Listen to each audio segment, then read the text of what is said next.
we start out the course with this kind of sense that, like, look, people are being critical of law schools. So there's this increased pressure on schools to improve their legal writing program. Oh, just sound like a writing that is not clear and loves Latin words, assuming arguendo. No, okay, don't do it. You sound stupid. Right? Because most of the time it's used poorly or incorrectly. But also just because it's not clear.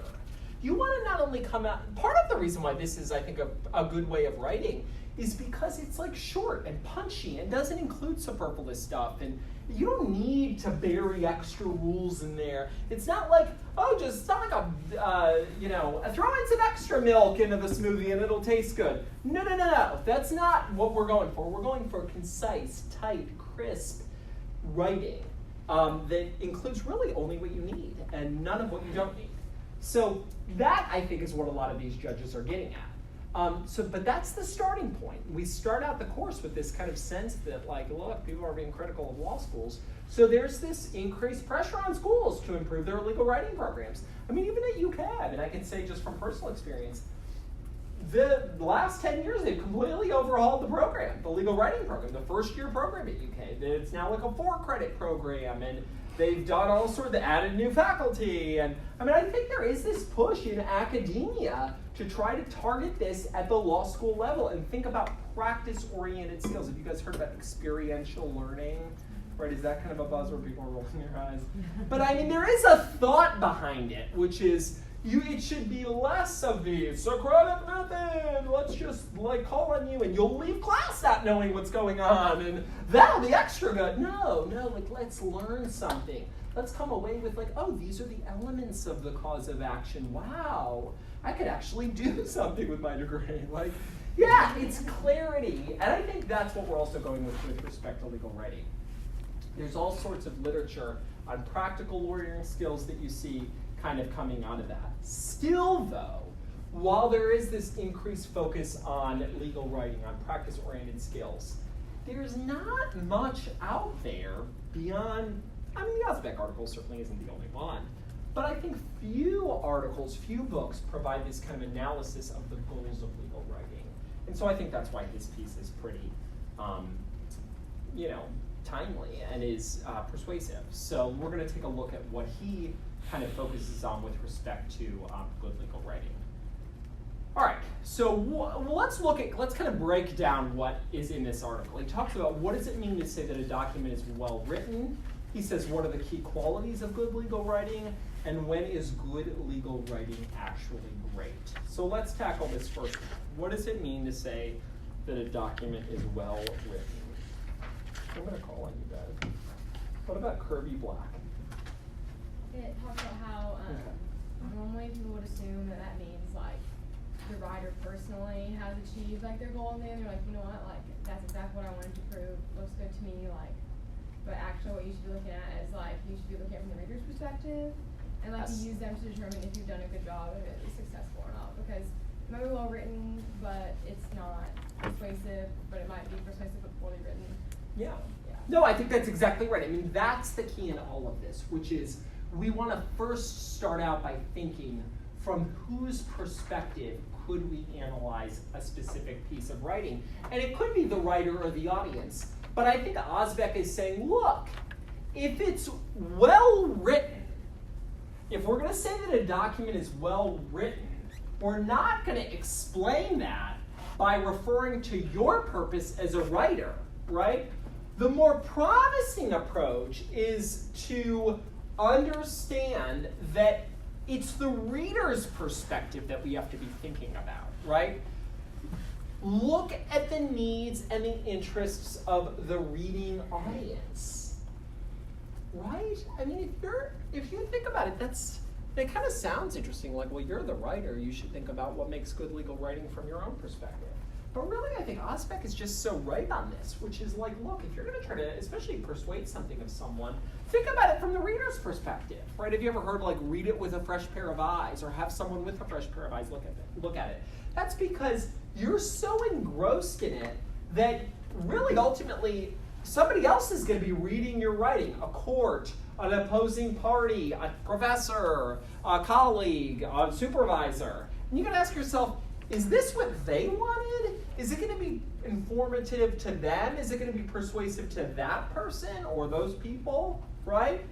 Whether a piece of writing is regarded as well written is the judgment of the reader, right? I mean, I could write a whole case book, and people do. And they're like, it's my best work. And then people read it, and they're like, it's terrible, right? And you know what? You also might see the opposite, right? I mean, I'm sure these people, these brilliant people, my daughter is reading Harry Potter, so I think of J.K. Rowling. I mean, this stuff is incredible. I'm like, even like, move over, I'm reading this. I love that book, and all the books. My favorite's the third, Prisoner of Azkaban. Anybody else a fan? Nobody. Okay. Yeah. But she might be like, this was terrible. Terrible. She seems like the type of person who's like, well, it wasn't my best. I'm like, it was incredible. JK, give us some more. It was great. Give us a 10th book. The point is, though, it ultimately doesn't matter what the author's view of it is. It's the perspective of the reader. Does it fulfill the needs of the reader? And I think that is something you want to kind of keep in your mind as you draft documents. Good writing is essentially writing that satisfies the needs and the desires of the reading audience, right? It promotes the reader's ability to make important decisions. If the reader has to choose between A or B, or what the right answer is in a specific case, you want your piece of legal writing to help them make that decision. And the way you can do that most effectively is communicating your thoughts clearly, concisely, and most persuasively. You don't want your reader just to stop reading because they don't know where he or she is in the piece of writing. Okay, good. So that's that. So ask yourself, does the writing advance the reader's purpose for reading the document? If so, you're in good shape. Why? Because at bottom, good writing means writing that fulfills the expectation of the intended audience. This is saying like the same thing about 600 times. Okay. Questions about that? I mean, this is not like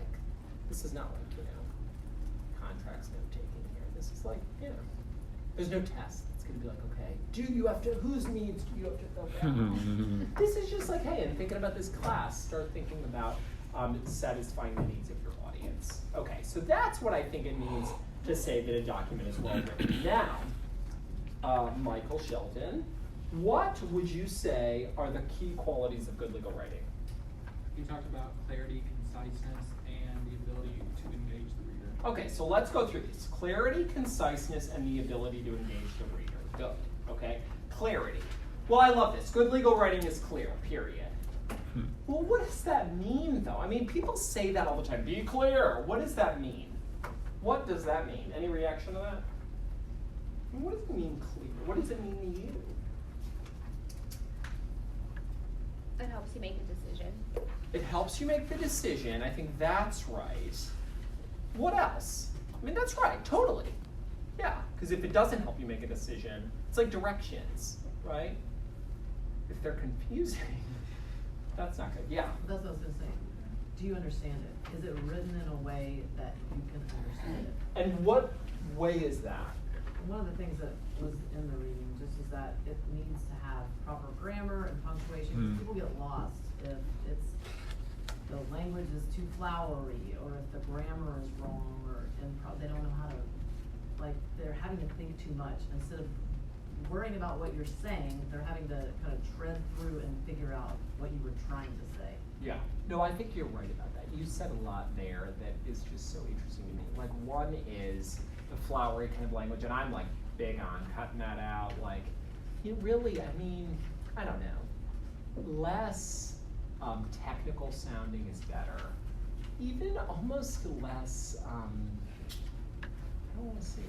I don't know what the right way of saying it is. I just think simple language, like plain language, is something that you want to strive for. But what's also interesting about what you said is the point about grammar, which, I'm not a grammar. My wife is much more the grammar, like, she did this all IB, IB, International Baccalaureate. She went to one of these schools that was like an all IB in Michigan, and I went to just the public school, which was fine, but it wasn't this amazing IB. And she's like, that grammar's wrong. I'm like, I'm going to Starbucks. But what's interesting about that, and I think grammar is certainly important for sure, I don't know if you feel like this, but I feel like the more time goes by, the more grammar is just like, nobody cares about that. I read things, I get, nobody in this class, but like, I'll get emails from people that I'm just like, those are not sentences. Like, what is happening? And I'm like, is it, but then you read like, wow, we shouldn't go to the news. But like, nobody's really kind of promoting good writing in society either, right? And is that a function of like Twitter? Is it like, I don't know, what do you all, Snap now? What is that? Like, what do these people do? What are the other social media? Like, nothing is, it's all like just blurbs, like, meet you there, you know, I'ma do this, or whatever it is. Like, it's all just kind of like blurted out. And I think, what's interesting though, the reaction I have to that is like, you said people don't understand something if the grammar isn't proper. Sometimes I think though that like maybe your generation down understands it better if it's not proper grammar, right? Like if you started, imagine if you started like proofreading every tweet, every Facebook post, every email, and it was, and maybe you do this, maybe you do, but like it might sound like weird, right? Like beautifully written paragraphs every time, hey, do you want to go to Jimmy John's for lunch? Well, there are 3 reasons. They might be like, well, there are 3 reasons I'm not going to be your friend anymore. So I don't know which way that cuts. I mean, I'm not here to tell you, like, in this class, we're doing legal writing. We're doing grammar. That's a part of it. I'm not here to tell you we're not. But I don't know. I feel like we have gone so far that I'm like, wow, that was a U.S. senator who can't spell. What is happening? Yeah. I think it kind of goes back to your point about knowing your audience. That's fair. You know, that's as a a good judge, maybe you want to be very punctual and formal. You totally do. But you know what's amazing about that? And this now sounds like, this really sounds like generational warfare here. And I don't mean it that way. But like there are a lot of people who, there are judges that I know who will get emails from like people who want to do internships or something. And the emails are not cleaned up. Do you know what I mean? Like, it's like, sometimes, I agree. Cause yeah, it's horrifying. A partner at a law firm sometimes Yeah. will, you know, I'll say something like, I'll proofread it 5 times, like have my partner look over it and then send it to the lawyer, and it seems like they'll respond with like three words. And The partner. Yeah, the partner. Like, Yeah, this is that's good. fair. Yeah, this is Yeah. good. Like, Yeah, the answer is not like, oh, old people will model the right behavior, right? I mean, like, we have gone into, well, I don't know. Older people have made terrible decisions. Just open up your history books. So, I mean, this is not for, like, tradition wins. It doesn't. I'm just as much burning down as the next person.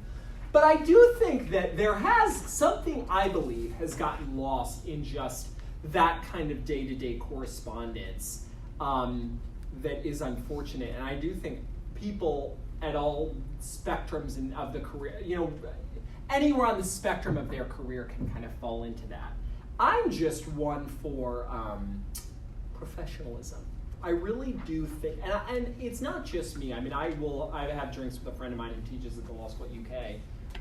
And this person always, when I mentioned that I was teaching drafting, this was last semester, we got drinks, this person said, well, make sure you talk about how to draft an email. And I was like, oh, we're going to talk about email correspondence. And I explained like this. And this person was like, no, like, dear professor, and I'm less formal. Like, if you were like Colin, I wouldn't even bat an eye. You're welcome to tell me that. But I'll let you know, like, dear Dean Smith, colon or comma or something, not like, hey, Colin, the other Colin. You wouldn't send an email like that. Hey, Colin, hey, what's up?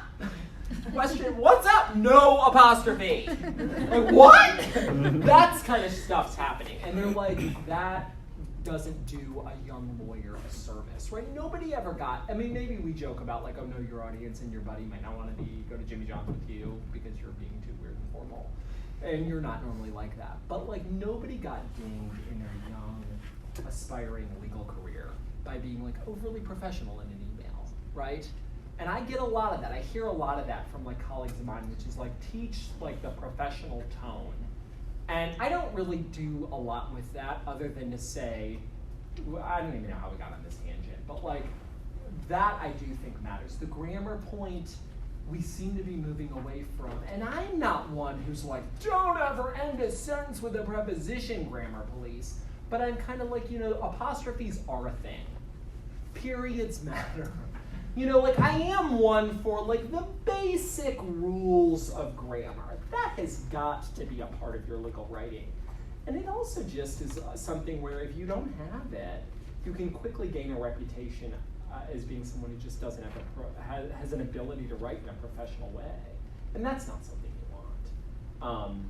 Does that make sense? Is that responsive? I think your point is well taken, ultimately, which is like, know your audience. Like, if I'm writing my wife a text that's like, hey, I'm going to be home at 9:30. Do you want to watch whatever network show is on or whatever? I don't have to be like, dear Rita, there are 3 reasons why I don't want to watch, Homeland tonight. One, I'm scared.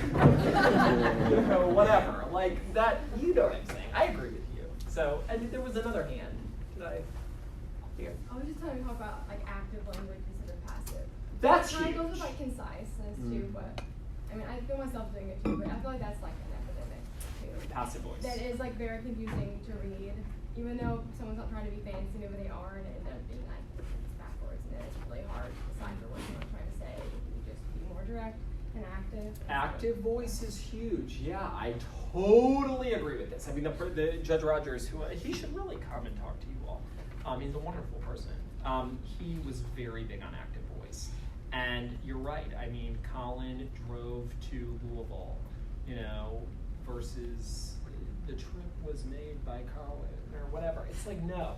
That said, so I'm all about, active voice, speaking in kind of a direct way. That's important.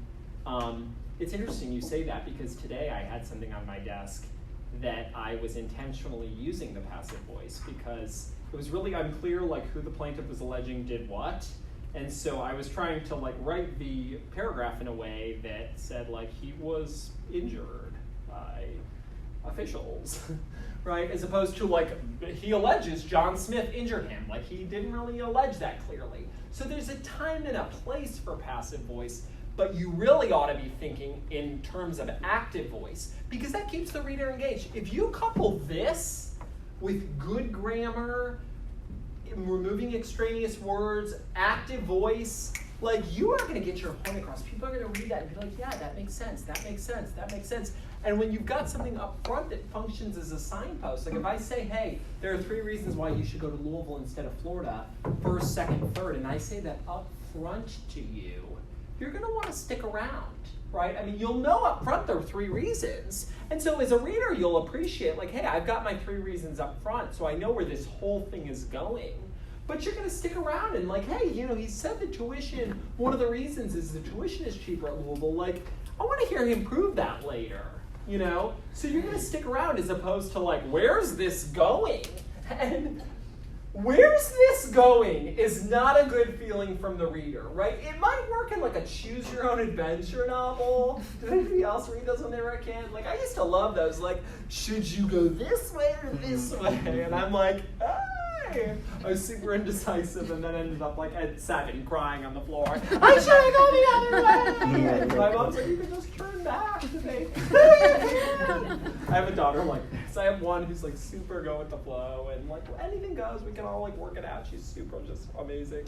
And then I have another equally amazing child that is just not that way.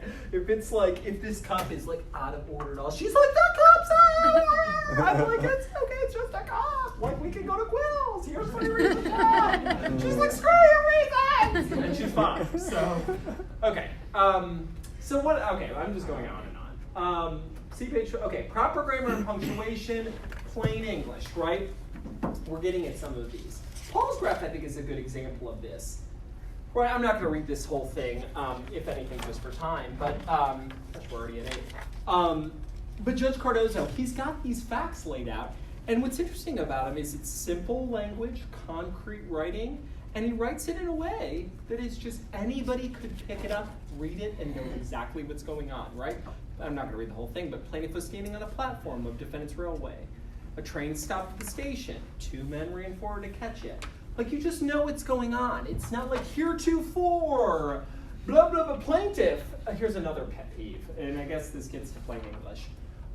Plaintiff Patty Palmer parenthetical, hereinafter known as Plaintiff Patty, in quotes.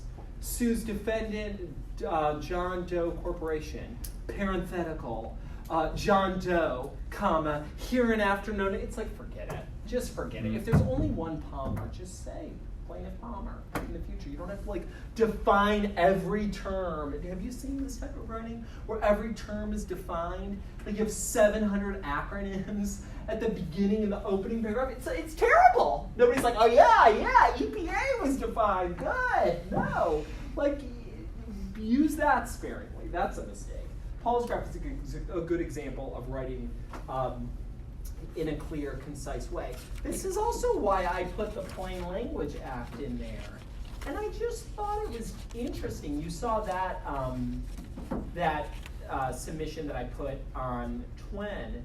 And what's interesting is just that Congress has passed this act, which just basically said, look, they're trying to improve the effectiveness and accountability of federal agencies by promoting clear government communication that the public can understand and use. And they specifically cite this definition of plain writing, meaning it's clear, concise, well organized.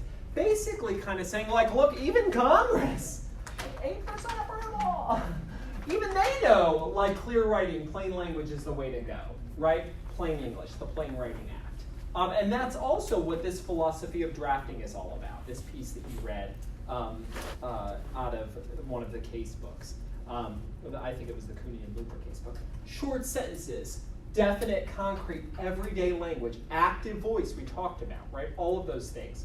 Separate paragraphs and sections with headings for separate contexts and the absence of overly legal jargon. Let me talk about separate paragraphs and sections. One of the benefits of having this kind of bottom line up front, proof-like way of writing, right? This like, here's the answer, and now I'm going to prove to you that this is the answer, right? For these 4 reasons, or these 3 reasons, or these elements are met. You know it functions as a roadmap, right? It's a roadmap. It's like a really good outline that you can follow. And you know at the beginning, this is where the whole piece of writing is going. That is very helpful to the reader because they know, hey, I know every step of the way where this thing is going to go. And the way you can also help them is to use appropriate headings. So if, for example, in our negligence example, you're saying the defendant was negligent in this case, period, that is because the defendant owed the plaintiff a duty of care, breached the duty of care, caused the plaintiff's harm, and suffered damages, period. And now we're going to go on into the body of it. It might make sense to have a duty, right? The defendant owed the plaintiff a duty of care, blah, blah, blah. Then you might have to deal with counter-arguments in a new paragraph, right? After you get to the conclusion of that. Therefore, the defendant owed the plaintiff a duty.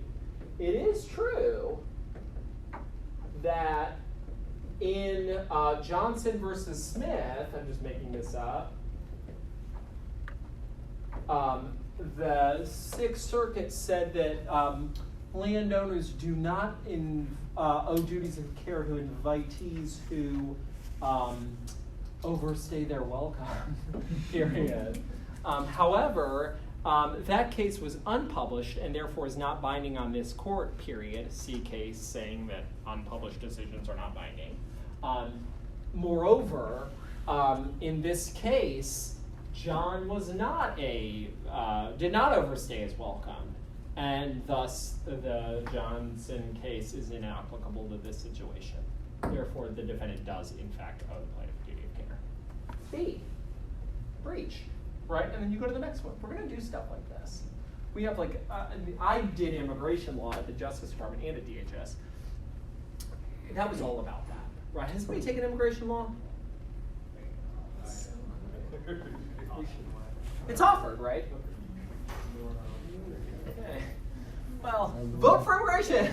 It's actually, I mean, even if you're not inclined to take an immigration law class, you really ought to think about it because it's a fascinating area of the law. I mean, I love it. But it's also a lot of this. It's kind of element driven. Like we might even look at some. We certainly did last semester. I like it because it's kind of an easy area of the law that you all can kind of wrap your hands around. Now that sounds kind of weird because it's a complex area of the law, but there are topics within immigration law that are interesting, like for example, asylum. It's a very kind of element-driven, it occurs to me in the middle of this sentence that you all might have wanted a break during this class. Some of you look at, is that okay that we're just kind of plowing right through?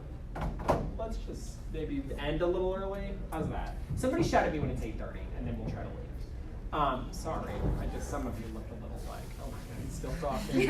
As other people vacate the building. If anybody needs a break, just raise your hand and we can always take a break.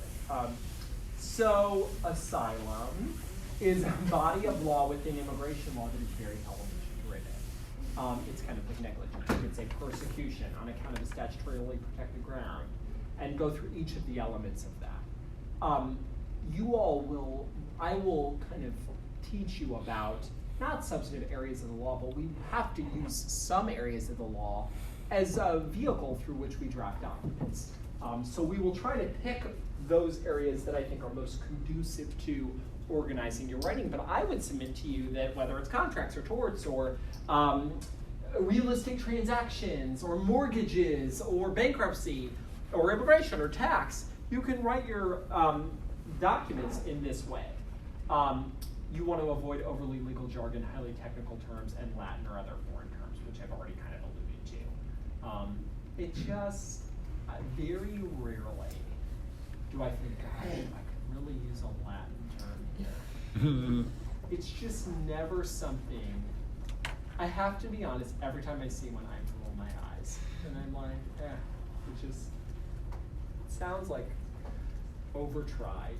I don't know, it would be like, it's like a cheap suit or something. It just doesn't, which for me is like commonplace. I had one student on that's like right here. I had one student once who wrote on the evaluation, he gets all of his suits at J.C. And I was like, no, I can't afford it. I'm a federal employee, so I wish I could go there. Anyway, conciseness. Conciseness is also an important thing, right? You definitely want to have concise writing. Good writing is concise, period. But what does that mean? Let's look on 437. I think this is good. We're still in the Osbeck piece. Osbeck says on the top of 437, the second fundamental quality of good legal writing is conciseness. Conciseness is often confused with brevity, but concise writing is not merely brief. And I think that's true. I mean, it doesn't mean that it's necessarily shorter, right? I mean, you could have a really long piece of writing that is still concise. What do I mean by that? Well, let's say you're clerking for a judge on the Court of Appeals, and there are like 10 issues that the criminal defendant who's convicted and sentenced throws up on appeal, and all of those are before the court. You may have to go through, and we have I think the Blogan case is a good example of this that you'll read for next time. Multiple arguments that somebody is making and resolve each and every one of them. And it's not always fun to do that. But the question is, and it might take some time, some pages, but the question is, can you organize it in a way where you deal with each of the subsections in kind of a clear, concise way? It's kind of like outlining a class, right? Like you outline torts your first year, or maybe you didn't, and then you got somebody else's outline. You're like, that sucked. I don't know what happened in torts. Yeah, that happens a lot. But try to outline in some of these classes. You might have had one where you're like, this was a really good outline. It was like 50 pages, but I really put a lot into it, and I know it. Like the back of my hand, I know where this section is, I know where this one is, I know where it's all going. It's like that. Your writing could be like that, just concise, but it doesn't necessarily mean brief. It just means you only put in there what you need, right? It says what constitutes the appropriate level of detail depends on the context, right? But it's not including superfluous stuff. It's not synonymous with brevity. Instead, conciseness, concise writing, it should say, conveys the writer's points succinctly without superfluous words and an appropriate level of detail, right? So concise. And Strunk and White, which, obviously these authors are classic, a sentence should contain no unnecessary words, a paragraph, no unnecessary sentences, for the same reason that a drawing should have no unnecessary lines. and a machine with no unnecessary parts. And then there's this quote, I think it's really good. From Tim, let's see. At the bottom of page 440, where did I cite that? Oh, yeah. It says, how then does a writer make writing concise? At first blush, that would seem to be an easy question, just shorten the document. But the answer is actually more complicated. For concise writing, as discussed above, is not principally about brevity. Rather, it is about efficiency and conveying the appropriate level of detail. And then it says at the bottom, as Strunk and White propose, the writer must eliminate all these unnecessary words. Blah, blah, blah, blah, blah. Any questions, concerns, comments? I mean, that's easy to say. Like, oh, don't include unnecessary sentences. I mean, I think you've got to ask yourself, if you're thinking about writing in this way, where I'm going to try to prove to you something, you want to be thinking, does that sentence help me prove my point? Like, if I'm trying to prove to you that Starbucks is more affordable than Quills, ask yourself, does that sentence in that paragraph, does it help prove that point, right? And now proving that point may be distinguishing a counter-argument that exists, but that would help prove it. If it doesn't, if you ask yourself, do I need this? Chances are you don't need that, right? If you're doubting whether you need it, chances are you don't, and then it would make it less concise. The ability to engage the reader. Good writing engages the reader. What does that mean? Well, let's look at 443.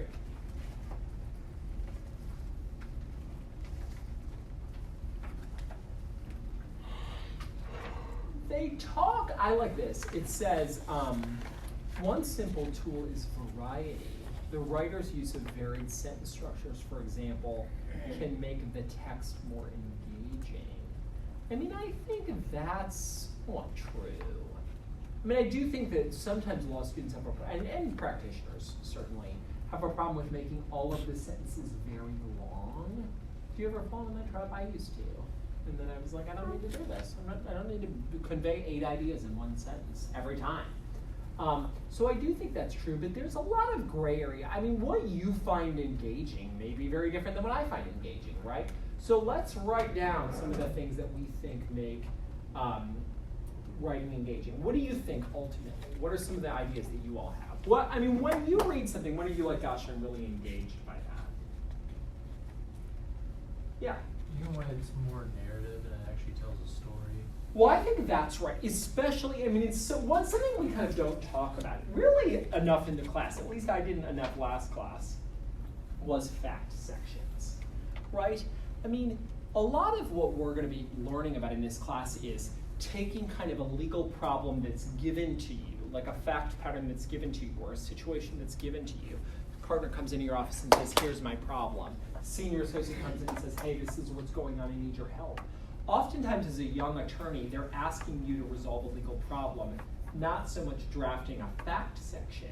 But when it comes to drafting a section like the Paul's graph fact pattern, telling a story in a clear, concise way that anybody from any background can pick up, read, and understand, that is a skill. That is a skill. And I think that's something that a lot of law-related folks, including practitioners, I think I'm thinking students, but practitioners too, do is they write it because they write it in a way that makes sense to them because they know it. It's like tell somebody a story. Or hey, you went to Rome for the first time. What's it like? I've never been there. Tell me about it. And you're like, well, on Market Street. And you're like, well, where's Market Street? You know, like tell me about something that I don't know anything about. It's like the old adage, if you go into a presentation, I think about this sometimes because of my history teaching at the law school and going through some of these like hiring conferences. That was like, we could get drinks one day and I'll really kind of get you the ins and outs of it. Maybe it's like an 8:30 discussion. But one thing that people always talk about if you're watching somebody give a presentation is if the audience does none of the reading, right? There's often kind of like, read the law professor's article and then they'll give you a talk on their article. You guys have been in these things, right? In the building, right? Oh, Eric Holder's here and he's going to talk about something, or whoever it is. I just made that up. Somebody's here and they're going to give a talk. And nobody reads these things, right? Nobody's like, oh yeah, read this 50-page article and between torts and contracts. No, you're not. You're panicked. You're crazed. You're trying to wolf down a vending machine snack. So the key is, if you go to this presentation and you learn something, and you walk away and you think, gosh, I really came away with some knowledge about this problem in Central America within the world of contracts law, and you're like, I didn't read anything and I learned something. That is good. That is what makes a good presenter. And I think similarly, if you can pick up a piece of writing, know nothing about the area of law, know nothing about the background, if you can just pull up a case in Westlaw, I'll give you the site, 2019 Westlaw 2218734. I'm making it up. And you pull that up, and it's out of the Northern District of Ohio, and it's a case resolving a motion for summary judgment in a Med-Mal case. Can you understand it without knowing anything about the case? Most of the time, you cannot, because it's terribly written. And it has nothing to do with the judges in the Northern District of Ohio. It's just because I think we're trying to write like this. And maybe if you really read it, and you printed it out, and you highlighted it, and you focused on it, and you just, well, who was this? And you have maybe side notes going where you tracked. It's like a case. It's like being a law student, right? Did you walk into law school and page 1 of what was your first class? Contracts? Contracts. Did you open up and what was the first case? Was it the Harry Hand case? Did you all read that one? We did the napkin, yeah, Lucy V. Zimmer. Yeah. Okay. Yeah, so you picked that up and were you like, yeah, it all makes sense. It all is crystal clear. It's right here. La la la la. Panoia versus Neff. Got it. Done. No. You're like, what the hell? Worldwide Volkswagen. Yeah. Check, check, check. Put it right in the outline. No. And I would submit to you, I mean, this is like where maybe it's a little too rogue. This goes back to the whole, like, I'm not as traditional. Like, maybe there's a better way of doing this. Like, maybe there is a way where we could say, like, hey, let's clearly learn about evidence law. Like, let's clearly talk about, here's the rule of evidence that we're going to learn about today, hearsay. And here's the exception that we're going to discuss. And here's examples that we can use to learn about the legal principle at issue in today, so that when you walk out of class, you can, in a very calm, non-anxiety producing way, put that into your outline, right?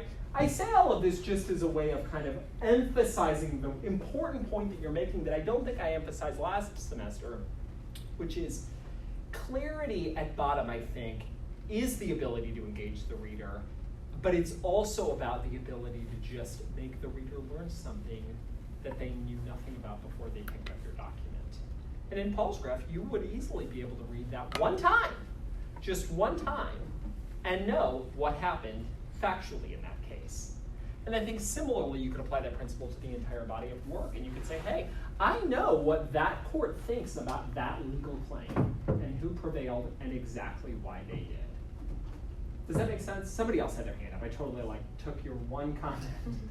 And did you, by the way? Yeah, it was just that the idea of it goes to that point of being able to relate it more to your audience and not using, like if you were to use examples, don't make them incredibly anecdotal or so bizarre that the average reader or something like that won't be able to pick up on it. Just make it clear and make it obvious as what you're talking about. Yeah, exactly. And I think it goes both for the fact pattern to the extent that you have one or need one in your piece of writing, and it also goes to your legal analysis. I think clarity. I mean, it's kind of what students want, is what I kind of sense, or that certainly was my feeling when I was a student. It's like, what the hell's going on? I'm lost. Like, that feeling of being lost is not one that your reader wants either. Because what are they going to do at bottom? They're just going to put it down. They're just going to click over to the next case. That, you may have done this in legal research. You may have found the case that stands for the proposition that you need. And you might just blow past it because you're like, I don't know.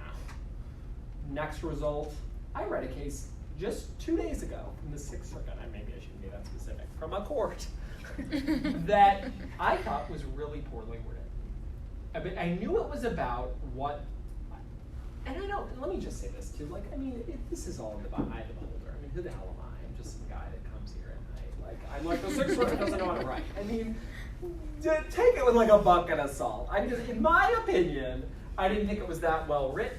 But what was interesting is I knew it was about the legal issue that I had to research for a case that I was working on. It was this new case, so I had to understand it. And then I read the dissenting opinion, and I thought, this makes sense. Not from I necessarily agree with this conclusion, personally. I mean, I don't really care. But I understood from the beginning to the end of the dissenting opinion what was going on in the case and why the dissenting judge thought the way that she did. I immediately knew, and I was like, this is amazing. And it actually helped me because by clearly articulating what the case was about, I knew that the majority just came to a different conclusion. And for different reasons, but I knew what the holding was. Like, if you're reading the case and you're like, I don't know what the holding is, I have no clue what they're talking about. This is crazy. I'm in the standard of review. I'm bored to tears. I'm gonna, doodle on the side. I'm texting somebody. This is boring. Have you ever read this case? It's terrible. And then I read the dissent and I'm like, whoa, totally clear. Okay, so they found what the opposite of this is. Oh, okay, I know what they found. That can be useful too. I don't know why I mentioned any of that, other than to say clarity and the ability to kind of understand what is being conveyed, I think, is the most important thing. And sometimes it can come in odd places, like a dissenting opinion. So those are some of the key qualities of good legal writing. You know what's interesting is pages 456 on, let me go back to this. And I think we just have a few more minutes since I promised you, 10, since I promised you 8:30. When is good legal writing actually considered great? And this is that discussion from 456 on. And Osbeck talks all about elegance and beauty in writing. And it sounds like I'm kind of poo-pooing this. But when I read this and it's like taking that writing to the next level, and there's all these incredible judges and justices and, faculty, law faculty, Guido Calabrese from Yale in 19 whatever, and this is elegant writing.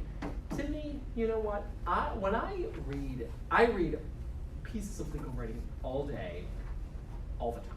I mean, it's literally like, U.S. Attorney's Office files this, and then a pro se person files this, and then a private practitioner files this, and then a judge wrote this, and then I got to read this case from the Supreme Court, and oh, by the way, the Sixth Circuit came up with 3 new opinions, 2 of which were habeas related. I got to read that, and I got to do this, and oh, this is an interesting article from this law professor that I used to work with, and what I have found is that we as a bar, I think, and this sounds like it's all opinion, and I guess some of it is, I think what you should strive for are some of these other things, which are clarity and conciseness, right? When you try to be like great, meaning elegant, whatever you think that means, it often just doesn't work. It's not needed. What people are striving for, I think, in the profession generally, is clear, concise, crisp, persuasive writing. I would argue that is elegant writing. When you pick something up and you read it and you know from the beginning to the end that you know what's going on, it's like that really good class, right, that you take. Like, you found them, right? Then you take everything that professor teaches. I had one. She was my favorite professor, and I took everything she taught, and I did like 3 independent studies with her. Sounds kind of creepy. And I stalked her. No. But I mean, I took everything she taught because she's incredible. Incredible federal criminal law professor. She's a friend of mine. She's a wonderful person. Everything was so clear. I just felt like I was in awe every day because I was just like, I'm learning federal criminal law. I'm learning about money laundering. And so I was like, oh, I'm learning how to do money laundering. No, but I mean, I learned about money laundering and wire fraud and mail fraud and securities fraud and all sorts of just interesting things that I knew nothing about beforehand. And I left that 2-credit class like blown away. And I really wanted to do that kind of work. And then she helped me clerk for a judge. And then I worked on it was amazing. I worked on this big like mail fraud case. My first big case that I worked on for the judge was a federal criminal law case. And it was like unbelievable. But it was clear. At the bottom line was it was clear. It's like the idea of going into a presentation. If you come out of way, I think people read things like that, right? I mean, what do you all think? I mean, when you read something, when do you think, that's great? I mean, yeah, there's the whole J.K. Rowling aspect, and like, I got lost in Azkaban. Like, yeah, okay, that's, you don't actually ever go to Azkaban in the story, but you know what I mean? Like, you get lost in the story. There's an element of that greatness, but in legal drafting greatness, it's crispness, it's clarity, it's that outline that you pick up and you're like, whoa, this is perfect. This is exactly what I need. I know exactly where we are and where we're going, right? Does that make sense? Okay. So I would argue, this is worth kind of thinking about.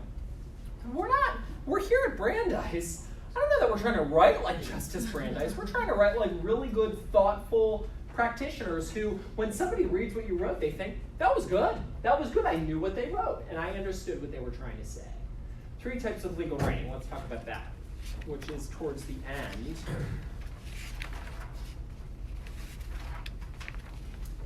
It's interesting. I kind of want to sidestep this a little bit. I think people think about legal writing in a couple of different ways. They think, one, about the technical forms of writing, right? Like documents that you would send off, like contracts, real estate documents. I think complaints and answers to some extent, but they think about technical documents. They also think about documents that you write. Maybe they view it more of like an internal type of a document. Office memorandum, emails, those sorts of things. And then they also think about kind of litigation-oriented documents. I actually think when we're drafting documents, it's less about kind of characterizing writing and trying to put it into one of 3 different categories, and more about trying to think, how can I say something in a way that is persuasive to the reader, but also informative?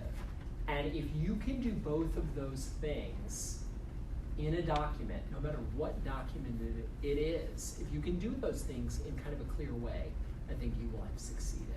Okay, so I think we've got 2 minutes. No, we've got 6 minutes. We gotta go. Let me introduce what we're going to talk about for next class. Okay, so that takes care of kind of this introduction. So going back to the beginning of our outline, we are here in the class, kind of an outline fan, right? So we're here. Well, we're here, really. We're at the introduction. And next class, we're going to end up talking about the beginning of civil litigation and this general introduction to civil litigation. But before we get there, having read the pieces on good legal writing, having talked about them in class, now what you're going to do is a drafting exercise for Saturday. But again, because of the holiday, not this Saturday, the following Saturday. So I've already posted this online. You can take a look at it if you want to on Twin. We are going to take a look at this drafting exercise. And it's Roman, so that's good. Not clear why it's not working. Okay, but if you click on drafting exercises, there it goes. It's this second folder, right? No drafting exercise for the first week, it's the second one. And what you'll see is there's a drafting exercise and there's 2 cases. Basically, what you have to do is read 2 cases out of the Sixth Circuit, Nettles, Nickerson, and Belogun. And I want you to answer 3 questions about each case, right? Is it well written? Does it satisfy the needs of the audience? Why or why not? Does it exhibit the key qualities of good legal writing? Like, is it clear, concise? Does it engage the reader? Why or why not? And do you think it's great? Why or why not? Okay? And then do that for both cases. This is not like, is it good legal writing? I mean, this isn't hard. Write some paragraphs. And you don't have to, like, focus on, it's great for 3 reasons. This could be like, I think it's great, and here's why. It doesn't have to, I'm not grading it. It's good faith, right? Do you do it? Okay, so that's that. And one of the cases, I actually I thought about giving new ones. I actually assigned these ones last semester too. Most of what we do won't be the same as last semester, but I did assign it. But I had some input on both of these, as it turns out, because you'll see they both more cases that Judge Rogers wrote the opinion on. But they're different cases. You know, it's interesting, Nettles Nickerson gets to this idea of interesting fact patterns. It's arguably the more interesting of the 2. The goal is, like, can you pick it up and understand something about it? And it's one of these situations where someone is sitting in a parked Hummer, as if, like, this situation is common, And the question is, was this person driving under the influence of alcohol by like stumbling over to their parked Hummer and maybe turning it on? And I'd have to read the facts again, but suffice it to say, it all began outside of a neighborhood bar in Okemos, Michigan. And it ends with the police pulling up to a Hummer. So I think that's just an interesting fact pattern. And so read it for that and see if it kind of meets some of these qualities of being able to pick it up and just kind of understand what's going on. I think the Belogan case is interesting because it's a federal criminal case involving kind of a pretty complex international drug crime or series of crimes. So it's got this kind of interesting fact pattern element to it that I think students can kind of be like, oh, what's going on? But it also is about this, it also involves this situation where, you got a lot of legal claims that you've got to wade through. And you're thinking, oh, this is like a long piece of writing. But can you do it in a way, or does the author do it in a way that's like, it may be long, but I can kind of follow it. And I know where we are, I know where we've been, I know where we're going. So take a look at that. So that's the drafting exercise. What do you have to do? You have to do that, follow the 2 steps there on the drafting exercise, and then submit it to me how? By email, right? ColinSchuler@gmail.com. And you can do that to me. I'm going to try to get that Louisville email address too working, but in the meantime, just use the Gmail. And submit that to me by no later than Saturday, January 25th at 5 o'clock. Yeah, okay. Some people don't like when you Google Docket, but so if we Google, do you prefer Word or? I would just use Word. Okay. Yeah, I mean, I've had students submit Word and PDF. I can do either one. Okay. Yeah, but we don't have to do some new technology where there's probably a way that you can. I'm the least tech savvy 34-year-old so like you kind of lost me at Google Doc. I know what a Google Doc is. Not really. So there's that. That's the first thing. Then what's the second thing? The second thing is to do the reading assignment. So I would just kind of mentally, since you got 48 more hours, I would just kind of do that assignment, then move on, and then move to the reading assignment, which is what? Which is the general introduction to litigation-oriented documents. That's when we're going to start thinking more substantively, okay, we're not just talking about good writing. We're now talking about, hey, what is a complaint? What is an answer? And how do you start thinking about actually drafting one? Okay? So I won't see you next week. I will see you in 2 weeks on the 27th. And by then, we will know who's playing in the Super Bowl, which will be very interesting. Not really. Anyway, you can tell what I'm doing in my free time. See you guys. Have a good week. 2 weeks.